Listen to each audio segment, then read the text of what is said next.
Good morning, everyone. I'm sorry for the delay.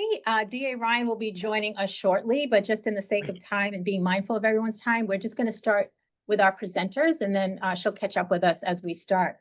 So we're at the end of the year. I know everything is very hectic, so I want to wish everyone a happy holiday season.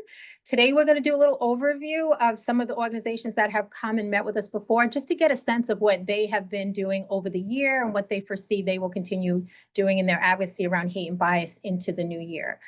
So I want to start us with our first presentation from Laura Rotolo, is a dedicated advocate for human and civil rights specializing in immigration. She's been actively involved in the ACLU of Massachusetts, where she serves as staff counsel and community advocate for immigration rights. Her work has been recognized with the Women's History Month honoree status by Network for Social Justice for her impactful advocacy efforts. Laura's Network for Social Justice and commitment to civil rights extends beyond Massachusetts, as she has as she has been involved with the Massachusetts Immigrant and Refugee Advocacy Coalition. Her professional background includes a Doctor of Jurisprudence degree from American University, Washington College of Law. So I'm going to turn it over to you, Laura, for your presentation. Thank you so much, Antonia, and it's great to be with you all this morning. As Antonia said, my name is Laura Rotolo, and I am here on behalf of the ACLU of Massachusetts.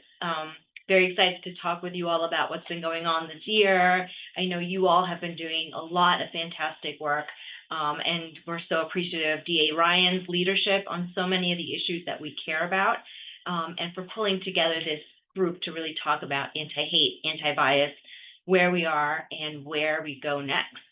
So I have a little presentation just because I love pictures and I want to show you all what we've been up to. So we are the ACLU of Massachusetts, and I pulled, it's been a very, very busy year, as I'm sure it has been for all of you. We are fighting on every level and every issue, just at the national level, at the local level. And so I wanted to pull some of the highlights of the things that have happened this past year and that we've been working on and focusing on. So just table setting, what is the ACLU of Massachusetts, and the ACLU National, for example, is we're 105 years old.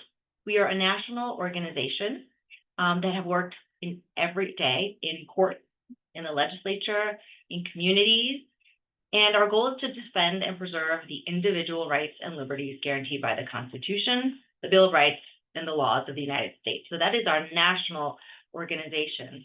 And our state organization, the ACLU of Massachusetts, where I work, is a private, meaning it's not governmental. It's a nonpartisan organization. And in Massachusetts, we have 82,000 supporters and over 100,000 online activists. We are the state affiliate of the National ACLU, and like the National ACLU, we defend the principles enshrined in not just the federal Constitution, but also the Massachusetts Constitution and the Declaration of Rights, which precedes the federal Constitution, as you probably have heard. And we do that every day for everybody who is affected. And the way that we work as the ACLU is that we have offices in every state, Puerto Rico and Washington, D.C. Some states have more than one office, depending on the size, especially California, you can imagine, has like 3 or 4 offices. We have a lot of lawyers. We have a lot of lawyers who litigate in both state and federal courts on all of our major issues. We also work in municipal and state government. So this little photo that you see, the Yes on 2 in Greenfield, was a municipal campaign around a pro-immigrant piece of local policy that we wanted to pass, that we passed in Greenfield and then got put on the ballot. And so we mounted a campaign around that. So we are all over the state in Massachusetts, and we are passing local policies at town halls, city councils. We try to get good laws on the books and defend against harmful laws at state legislatures. And of course, in Congress, we have an office in Washington, D.C., where we have our congressional lobbyists. And of course, every one of us around the country meet regularly with our congressional delegation. We do that. We have a really great delegation here in Massachusetts that is very open to speaking about our issues and has been very supportive of much of the work that we do. And of course, we work in communities with affected people. And when I say on the streets, I mean we are out protesting at rallies, at the Pride Parade every year, and we are making our voices heard, and that of our members and supporters. And of course, we partner with first and foremost affected communities, the people whose rights are in danger.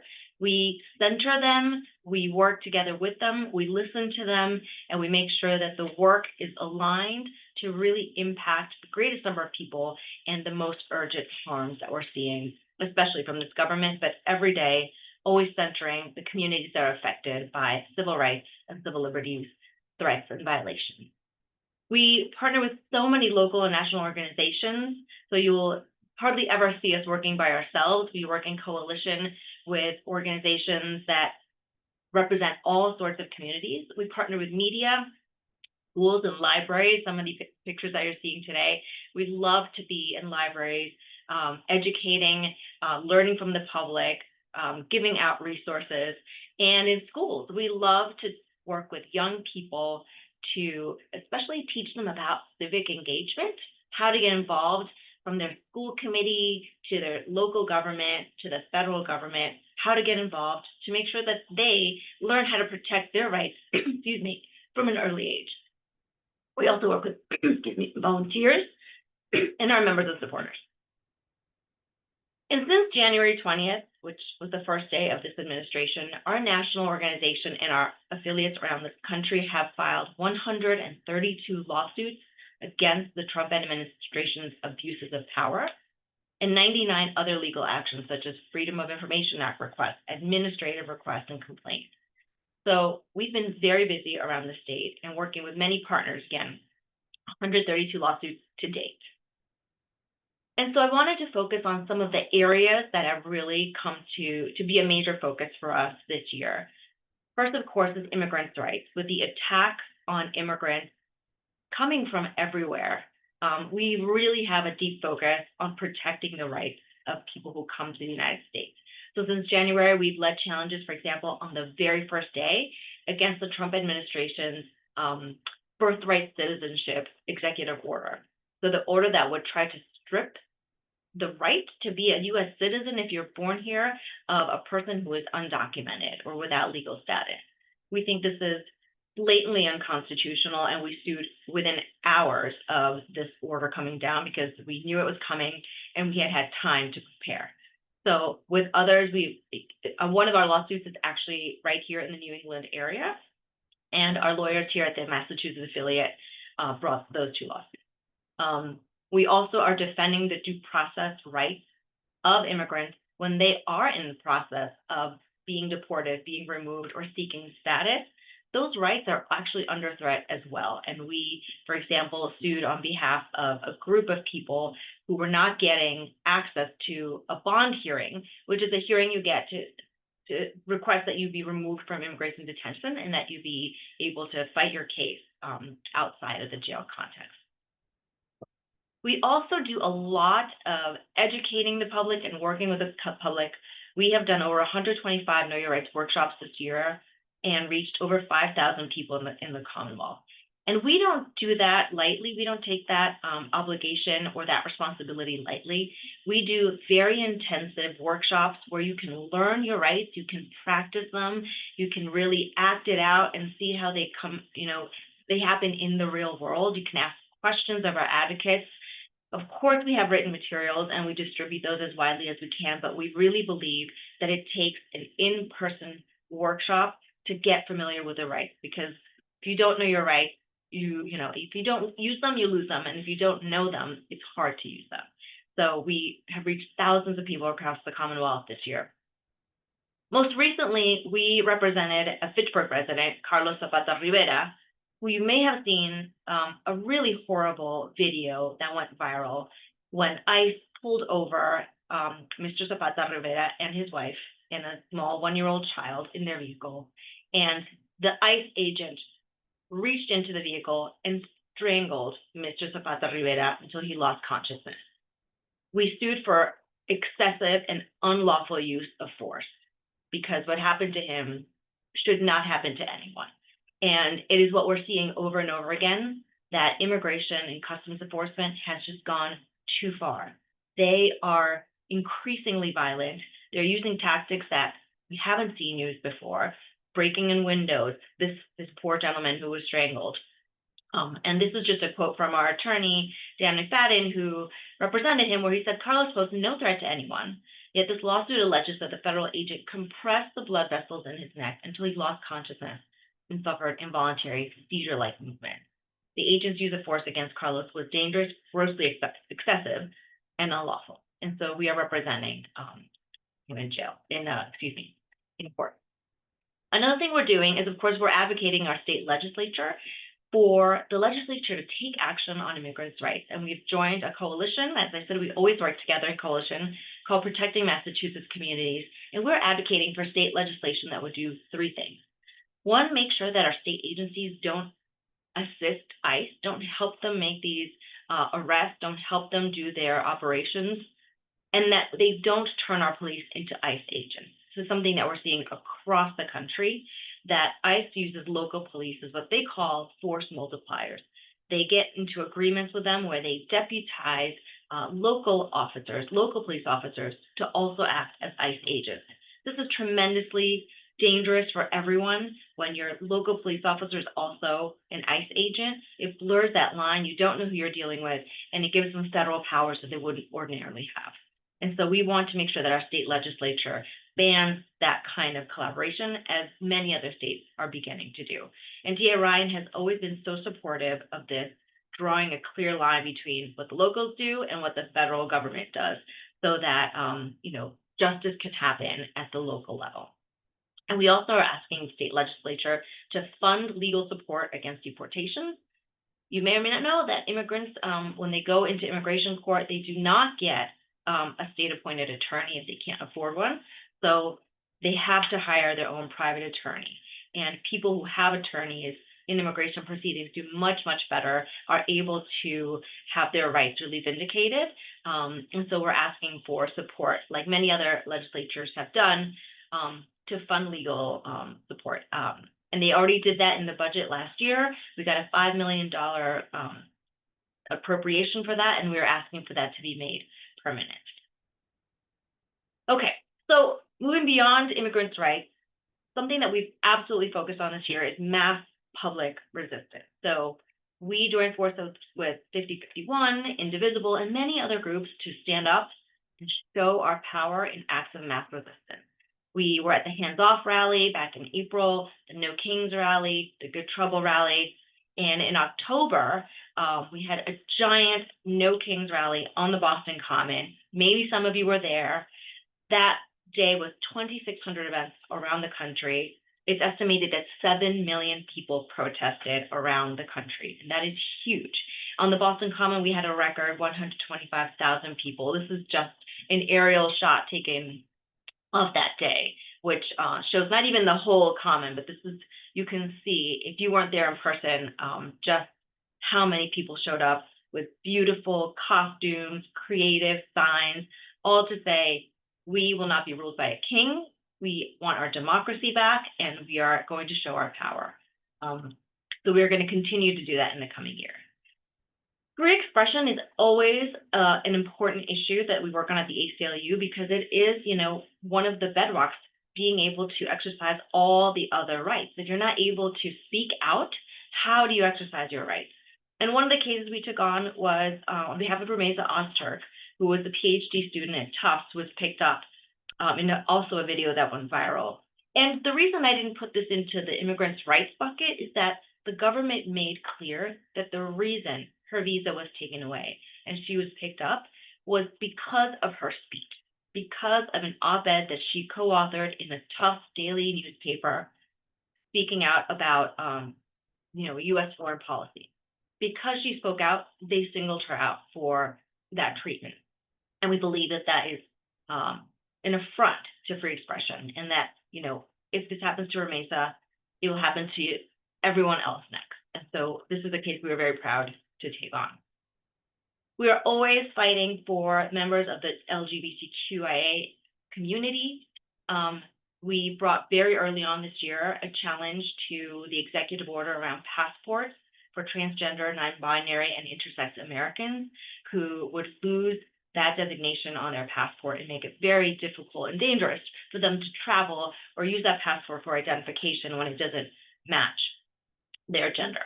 And so we sued on that. We sent a lot of people to the Supreme Court to protest outside as well. And so we were both inside and outside, and we're going to continue to fight on behalf of this community.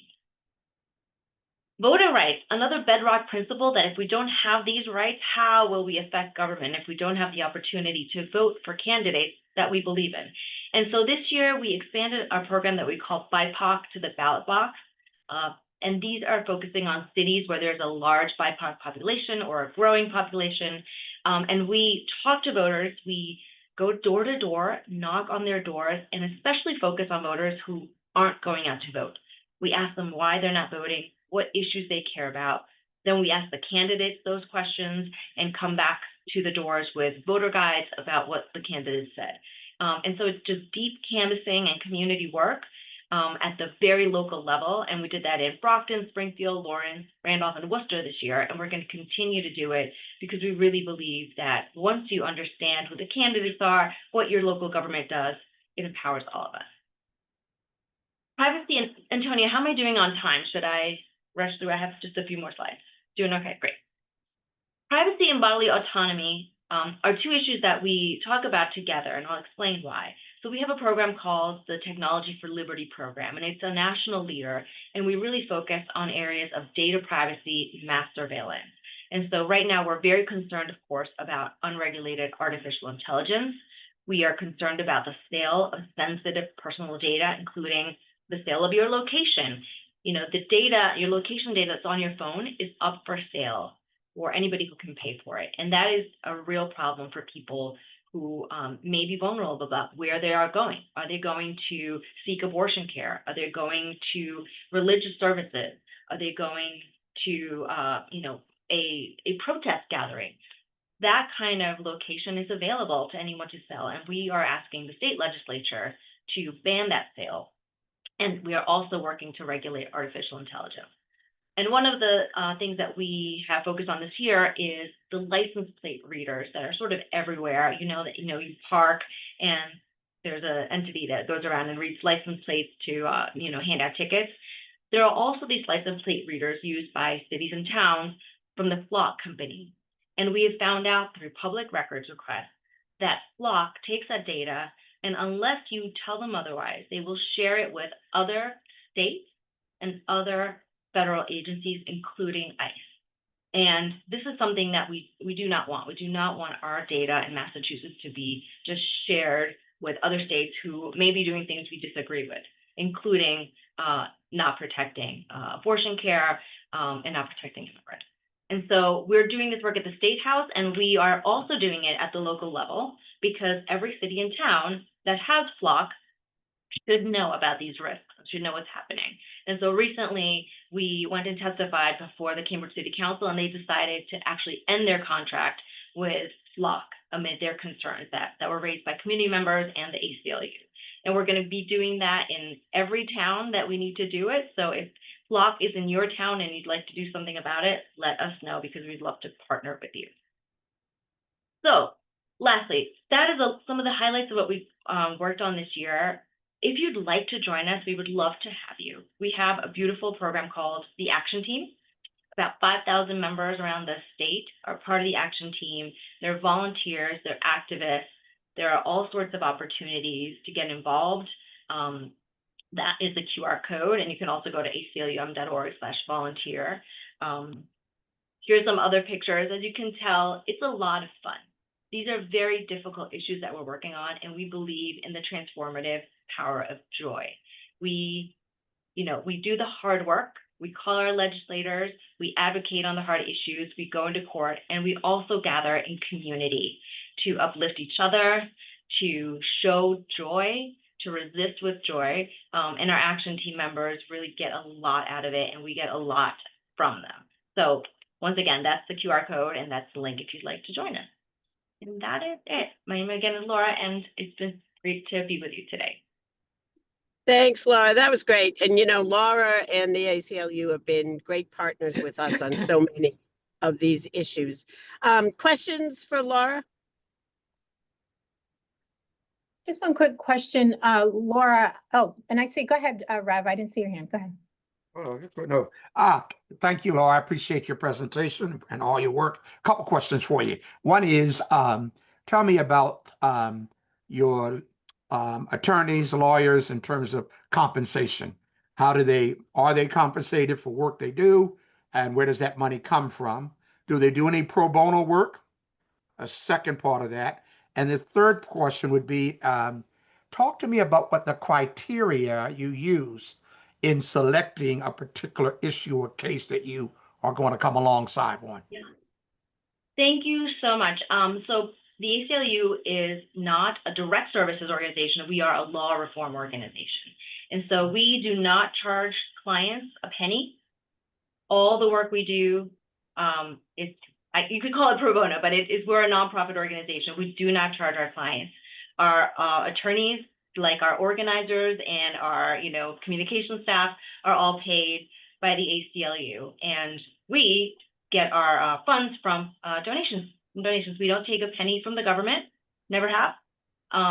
We get grants from foundations and a lot of just, when you hear like on WBUR as well, like the monthly donations, those monthly sustainers have really kept us going through the pandemic, post-pandemic, Trump. It's just like every individual who gives money to the ACLU is well used in our organization. So that is how the funding works. And in terms of criteria, because we're a law reform organization, we take legal cases that will impact a great number of people, that will be about an issue that we care about that is enshrined in the Constitution, in the Bill of Rights, one of our core priorities for that year.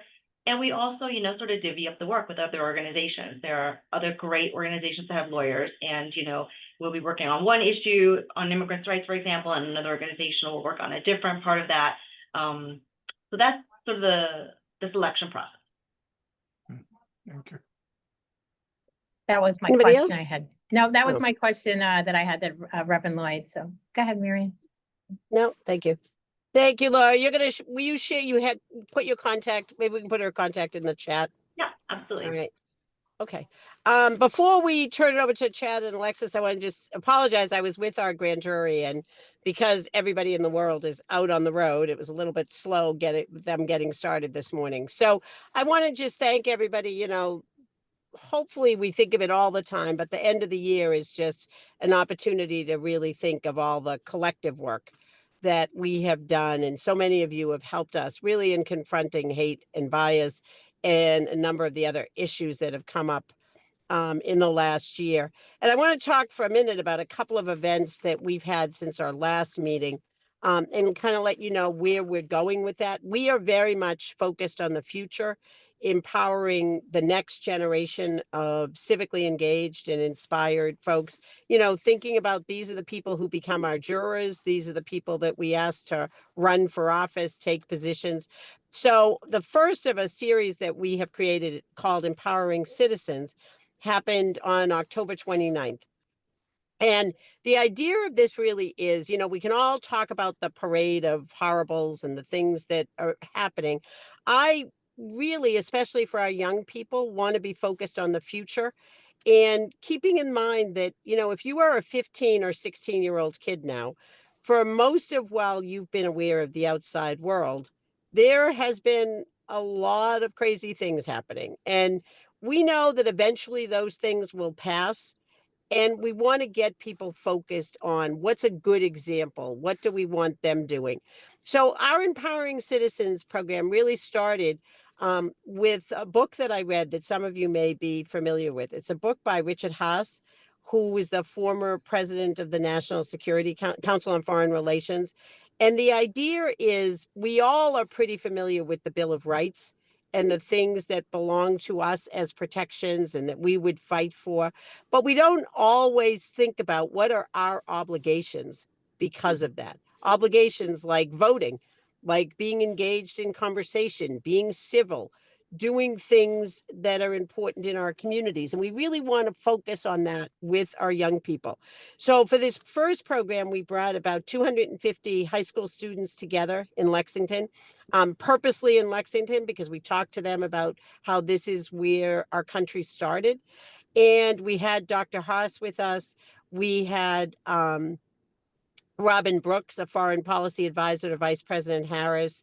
We had David McCullough's grandson, who's begun just a really fascinating program where they fund high school kids going for a week to live in a place in the United States that is as statistically different as possible from where they live. And it is that opportunity to see other people, to engage in conversation. You know, we all know, and there's actually an interesting editorial in the op-ed in the Globe about this today. It's easy to hate other people when you don't know them. It is much harder to hate people when you sit and have a meal with them, or you have a conversation, when you see they're trying to educate their kids and work and do the same things that you are. So we're involved in that program, bringing that program of getting kids out there into Middlesex. So that was a great day. And the second phase of that program will happen in January, where now we're really going to be asking kids to think about some things that they can do. They can register to vote. They can go work at a food pantry. They can go to a local meeting, some kind of a town meeting, and kind of see how democracy works. So we'll be doing that. We'll get information out for that. And then in November, we hosted our semi-annual Empowering Girls Conference in Newton.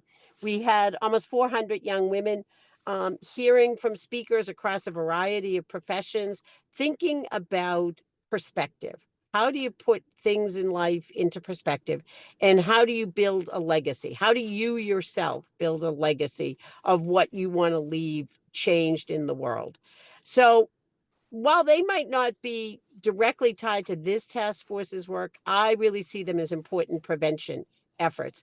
We know that kids who are engaged in their schools and their communities are less likely to be involved with substances, to be involved with, antisocial behavior. And I just think it's so important to be building that self-esteem, the goal setting that we want to see in kids. And then on December 1st, we had the opportunity to join with some of our legislative partners in Lowell for a conversation on immigration, really uniting residents and partner organizations to talk about safety, community support, and rights. And it was hosted, as I said, by our legislative partners, Representatives Hong, Howard, and Elliott, the Massachusetts Office for Refugees and Immigrants, in the form of Susan Church, came to talk with us a little bit. The Lowell Alliance and Lowell Public Schools were there, having a conversation, giving reassurance to members of the community, whether they were working with people who felt they were at risk or people who were themselves at risk. And I really wanted to be a part of that program to reaffirm what many of you heard me talk about is my commitment in this office is we protect everybody in Middlesex County. I am not interested in your status. And it also was an opportunity to really emphasize the strength and resilience of the community. It was a very interesting evening. I think people saw the compassion being shown by so many of these organizations. For instance, it was particularly interesting to hear the Lowell superintendent of schools, who himself came to this country as an immigrant. And he talked about what that was like for his family and how he really knows what people are experiencing, not necessarily some of the violence that's been happening, but how hard it can be to settle into a community and ask for help. So that's just been an amazing part of the work that we've been able to do with your collaboration and your support. And looking ahead to the new year, we have some really concrete ways to keep building on this progress.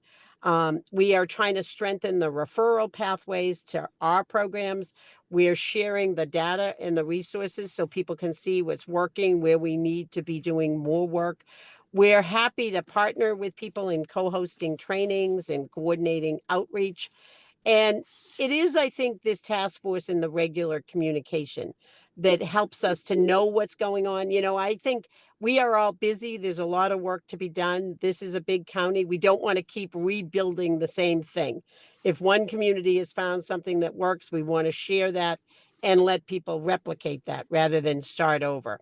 So I want to thank everybody for all that you have done with us this year. Obviously, wishing you a happy holiday, encouraging you to be in touch with us, to use our forms, to let us know, for instance, if there are other things you want us to spend time on in the new year, we'll be doing that. I'm now going to turn it over to our next presenters, Dr. Chad D'Entremont, who is the Executive Director of the Rennie Center for Education, Research, and Policy. He is responsible for shepherding the organization's mission to really improve public education through both deep knowledge and evidence of effective policymaking and practice. He has published numerous articles, book chapters, and reports on education improvement strategy, ranging from early childhood education to early college designs. He has launched multiple community-based initiatives to support the implementation of those evidence-based practices.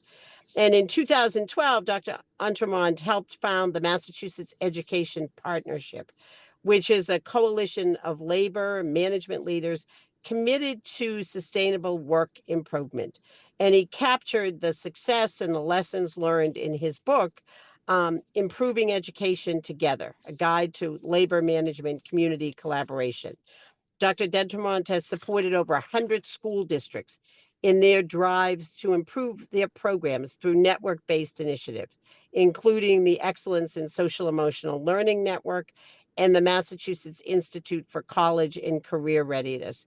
He is himself one of the most combat-ready positions, I think, a former 8th grade global studies teacher. He holds a PhD in education policy and social analysis from Teachers College at Columbia. And joining him is Alexis Leon, the policy director, who joined the Rennie Center with a background in education policy at both the local, district, and state levels.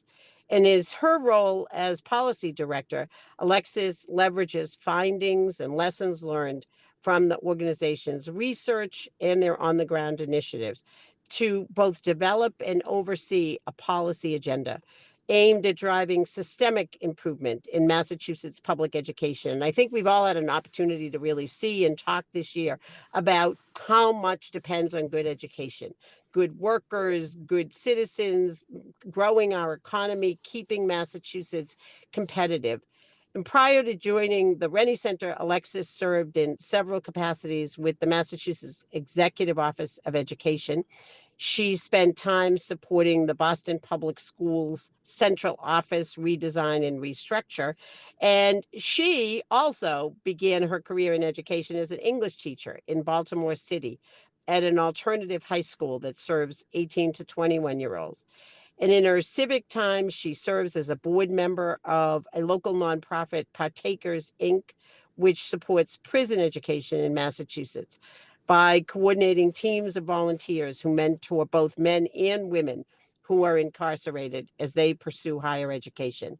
Alexis received her bachelor's degree in policy studies and political science from Syracuse and a master's in education from the Johns Hopkins University in secondary education and a master's in education policy and management from the Harvard Graduate School of Education.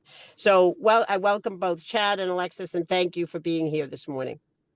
Well, DA Ryan, thank you very much to you as well. We're delighted to be here, and I should acknowledge up front, Alexis is our policy expert. You're all going to be dazzled by her knowledge in just a second. I am just going to take a moment to introduce the Rennie Center. But before I do that, I want to say the programs that you're leading sound fantastic. I am the father of a 16 and a 14-year-old. Unfortunately, we live in a different county, but I would actively have them participating in what you're describing. It sounds phenomenal. And also just want to acknowledge Laura's presentation and thank her for the great work she and the ACLU are doing across the state and with our communities to support all residents. It's super important and really appreciated. A quick word about the Rennie Center, because I know the clock is ticking. We are an independent, nonpartisan, non-advocacy organization. Our mission is to ensure that decision-making, particularly in the education space, is informed by deep knowledge and evidence of best practice. We do that through a loose theory of action. I say loose because in real life, everything's a bit messy, but we conduct research out in the field. Everything everything we do is based on original field work. We're often looking at topics, say like early childhood education or the school to prison pipeline, where there's a robust literature out there, but what does it mean for Massachusetts communities? What does it mean for our governing structures? How might we implement policies in our state? Second, we take that knowledge and we work directly with communities, and the bios that were shared give snapshots of examples of us doing that. But really, we work to help folks on the ground implement new research findings, and we really want them to own and lead their work. We joke internally, our goal is to put ourselves out of business at the local level. What we want to do is move to step 3 and take those lessons learned to policymakers, where we can share what's happening both in what we found in research and what is happening in communities where people are really trying to drive change. Because we're big believers. You mention anything in the education space that's a challenge, give me 5 minutes, I'll find you someone who's solving it. The real challenge is it's very hard to scale and spread those innovations, so they're systemically felt, particularly by families and students who have been historically marginalized, and that's the Rennie Center's work. To do that, we have to closely track policy, and we often put out explainers about what's happening at the federal and state level, and that's part of Alexis's work. So I'll hand over to her, and she'll walk you through some of the things that we've been seeing over the last few months. Awesome. Thanks, Chad. And thanks, DA Ryan and Antonia for inviting us here today. So again, I know time will be tight, so I'm going to try and speak maybe a little quickly, but stop me if there are any questions along the way. And Chad, also please hop in with any comments or anything else you want to add as I go.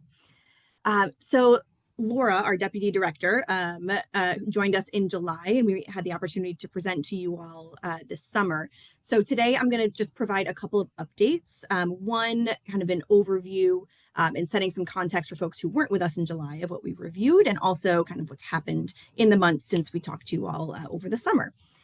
All right, so what we have seen first here at kind of the 30,000 foot level in education policy is not just this series of isolated actions, but a quite coordinated strategy that's been using executive authority, funding levers, enforcement mechanisms to really reshape education policy and government at a very quick pace. So a few recurring tactics that we've been seeing here are worth naming explicitly. So first, identifying cracks. We've seen federal action really testing these perceived vulnerabilities in institutions and agencies. Efforts like the ones to dismantle or downsize the U.S. Department of Education is one of them, even when paused by courts, are signaling when the administration believes this disruption is possible. Second, using the strategic lever of control, so whether that looks like executive orders, which we'll talk about today, guidance, funding conditions, these are all being used to shift priorities, again, rather quickly toward a more enforcement-based approach. Third is flooding the zone. We've heard this term used a lot in the past year. This is just the rapid pace and volume of these directives, often coming from multiple agencies at once, that creates uncertainty and especially strains this institutional capacity to respond, especially as staff is being reduced. And preemptive overcompliance. So in this environment, we're seeing a lot of schools and universities scaling back programs proactively, even without a clear legal mandate to reduce their perceived risk against the administration. All right, now building on this, what this looks like in practice, they've relied heavily on executive orders, funding cuts or freezes, and changes in enforcement or legislation. And in education specifically, we've seen this translate into efforts influencing a few key policy areas you can see here in the blue below. So some of these look like eliminating or weakening the U.S. Department of Education. We'll talk a bit more about that in a bit. Ending or restricting DEIA-related activities, reducing federal funding for public schools, expanding private and school choice options, and disrupting higher ed governance and research funding. All right, now before getting into some of the updates since July, just a quick refresher since we last spoke. Over the summer, we highlighted first 2 executive orders that were focused specifically on DEI and equity related policies and how that impacted education. You can see the names up at the top here. These EOs directed federal agencies, contractors and grantees to eliminate DEI programs in hiring and contracting, and prohibited the consideration of race, gender, or sexual orientation in those practices. They also instructed the U.S. Department of Ed to issue new guidance to colleges and universities on racial preferences, particularly in light of the Supreme Court's 2023 decision on ending race-conscious admissions. So while this EO and these two together might be discussed as an employment or contracting issue, it really had direct implications on education policy, especially on institutional practices. And we'll show that in just a minute. Not surprisingly, this issue triggered multiple legal challenges. So from higher ed associations and from federal employees who were terminated for DEI related roles. Some of the courts have temporarily blocked portions of the order, but the legal landscape at a high level remains quite unsettled. So that's what we reviewed over the summer. Now for some updates. A lot has happened since July, so we'll try and summarize these quickly. So in late July, the DOJ issued some non-binding guidance outlining how the Trump admin applies federal anti-discrimination law to DEI programs across all federal funding recipients. So while not legally enforceable, was signaling a much more aggressive federal stance. A bit of a ping pong here. So in August, the federal judge struck down that related guidance, ruling that the agency had unlawfully threatened to withhold federal funds from school over these DEI initiatives. By September, litigation continued. So we'll make sure, Antonia, that you have this link and you all can access these trackers after we hop off. But there's a really helpful Brookings tracker that identified 14 active appeals involving the so-called merit-based EO cases, along with 2 radical indoctrination EO cases where the administration sought dismissal. In October, you can see here another really helpful tracker that if you want to dig in on your own time, this has been tracking changes with regard to DEI offices, naming conventions, policies at higher ed institutions across the country, but you can filter down. And we've seen through this tracker show hundreds of universities nationwide, but 9 in Massachusetts have modified DEI offices or policies, often preemptively. Now, it's important to note here that we can't make a direct correlation between some of these more specific Trump admin actions and the decisions a university or college has made. But important to note that there is a trend that way, and some of these changes are pretty significant. And then as a quick reminder, earlier this year, we had mentioned the Department of Education announced plans to revoke nearly $1 billion in mental health grants that were said to be tied to DEI efforts. And just in the past couple of weeks, we've seen 208 million released to schools, significantly less than that 1 billion. And so still underscoring that significant funding instability that we're seeing. All right, so another quick refresher that we reviewed in July, the executive order titled Additional Measures to Combat Anti-Semitism. This EO was elevating anti-Semitism as a top federal rights enforcement priority. It directed federal agencies to strengthen enforcement tools and review civil rights complaints, especially since October 7th, 2023, and pay particular attention to incidents occurring on college campuses.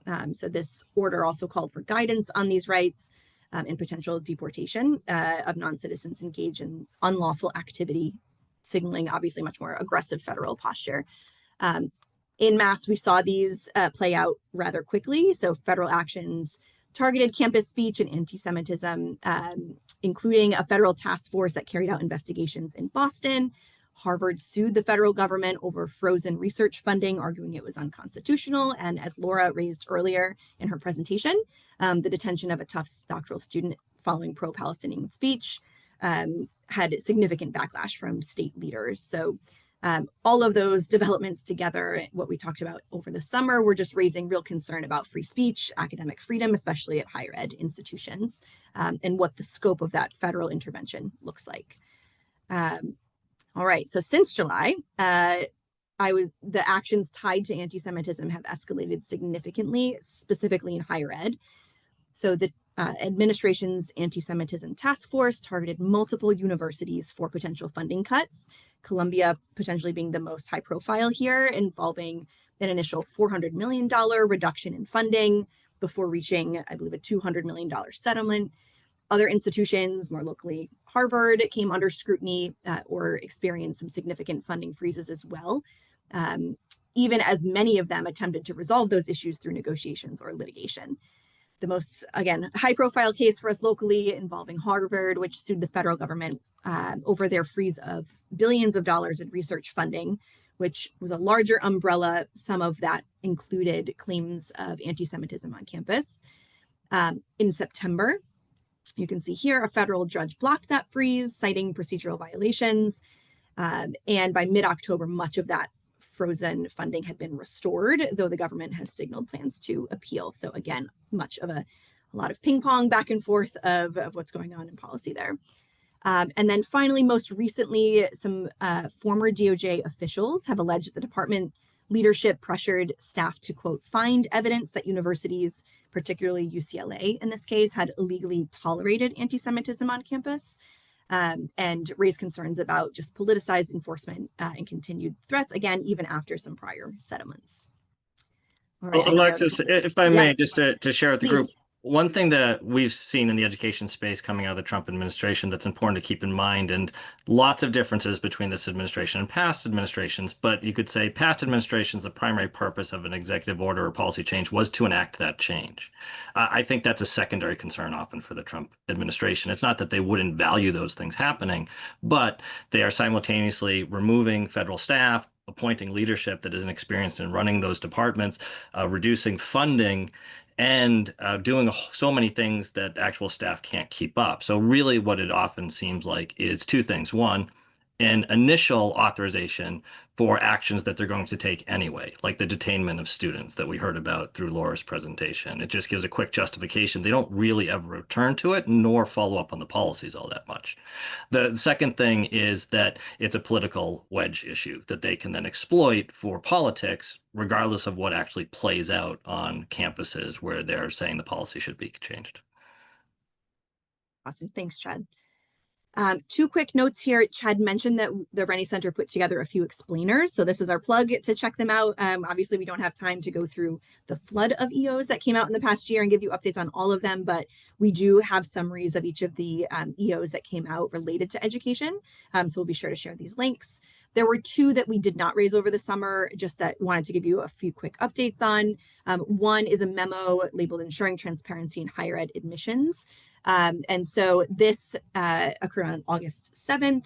Secretary of Education McMahon directed the NCES to collect and publish data to capture information that would indicate whether institutions of higher ed were using race-based preferencing in their admissions processes. And so that is something that's ongoing and definitely an issue we could talk about for a whole other call.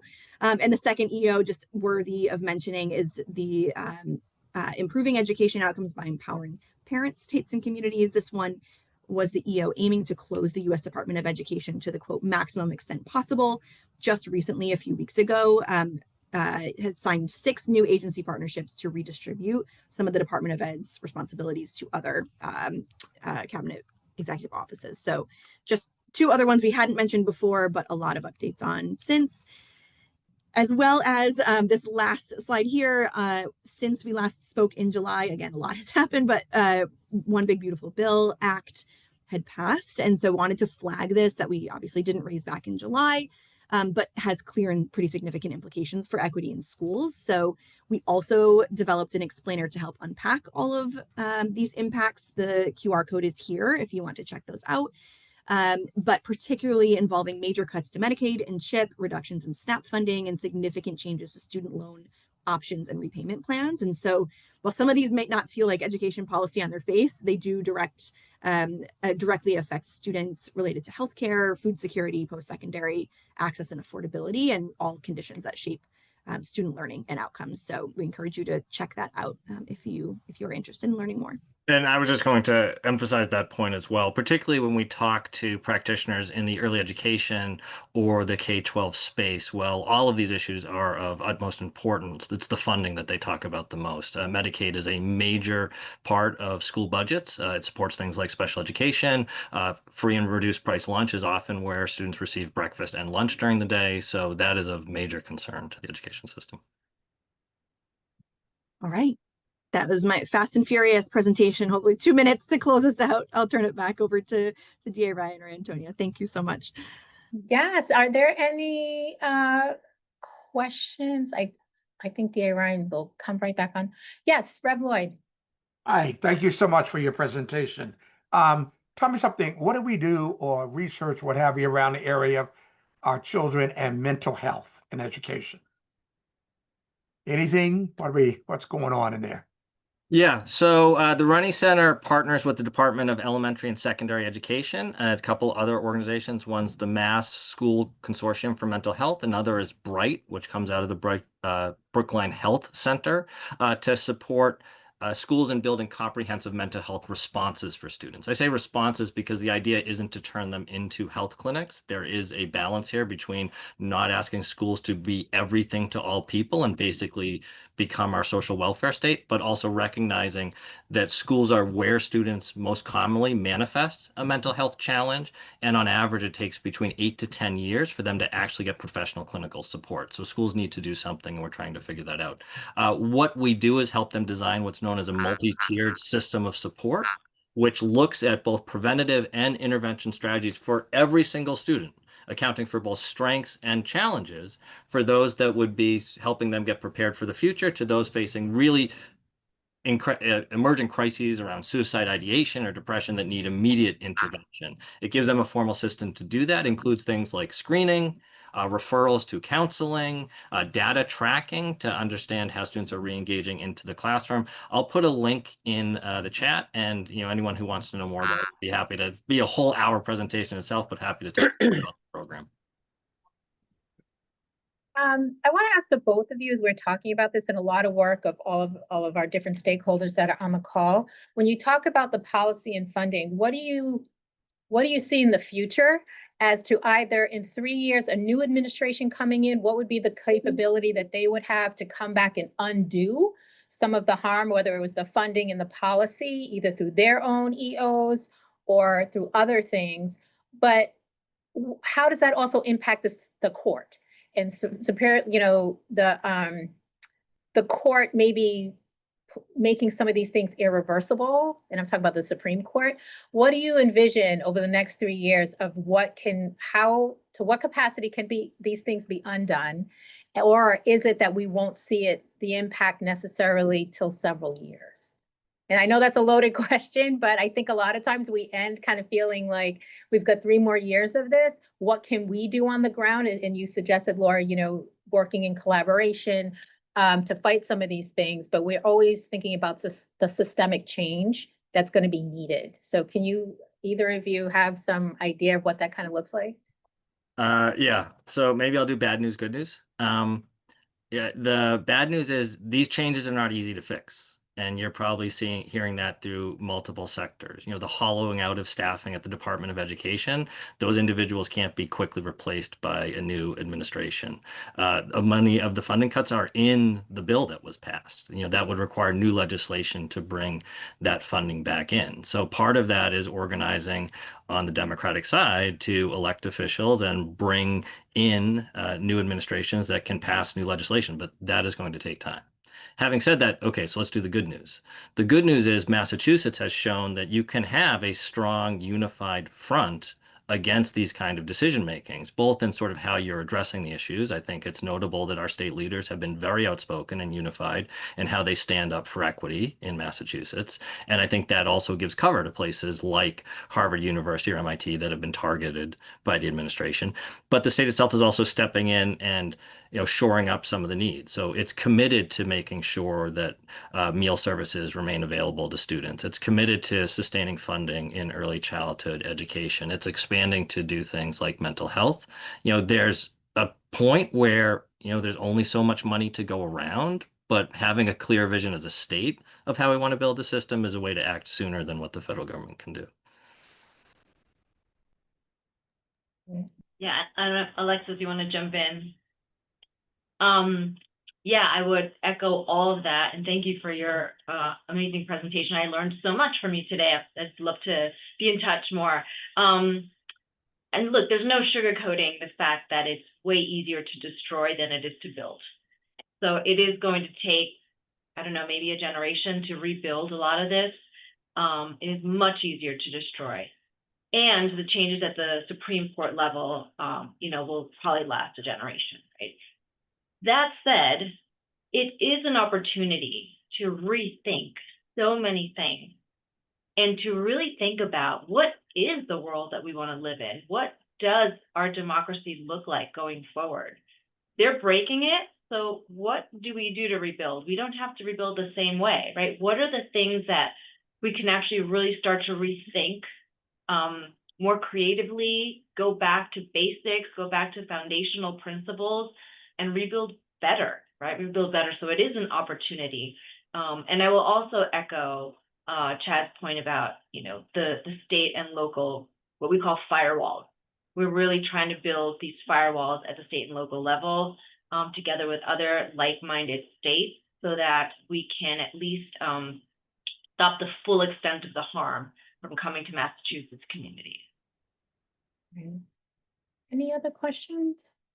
Well, thank you so much, all of you, for presenting. I think this does give us a good roadmap into 26 as far as rethinking what this is going to look like. So I encourage everyone to stay involved. We will share the recording of this and all the resources in PowerPoint, so everybody has that to go back and share in community. Any other thoughts of things that we can do coming into the new year, please reach out to me and let me know. We are going to change our group meetings from Thursday, I think, to Wednesdays. It's going to depend on the DA schedule. So I'll be in touch with everybody about what that change will be. So just wishing everyone a happy holiday season, and we will see everyone in the new year. Please reach out to me if you have any questions and concerns. And again, thank you all for the fabulous presentation that you did today. Happy New Year, Thanks everybody. for having us. Happy New Year. Happy holidays. Thank you. Take care.